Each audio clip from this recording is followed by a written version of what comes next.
Welcome to the Slop Farm. Enjoy the video.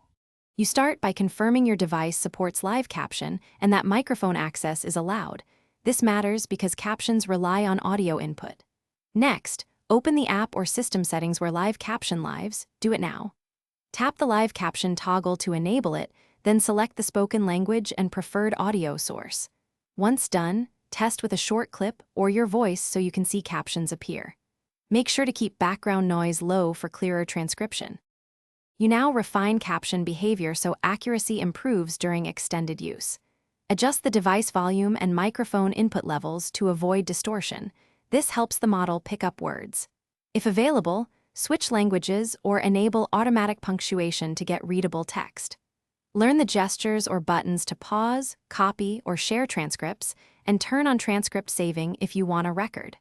Once comfortable, practice with different speakers and distances to understand range and limits. To complete a session, stop live caption and clear saved transcripts when privacy is a concern. This ensures no residual text remains. If captions stop or seem inaccurate, restart the app first, then verify microphone permissions and install any OS updates. These steps often fix issues.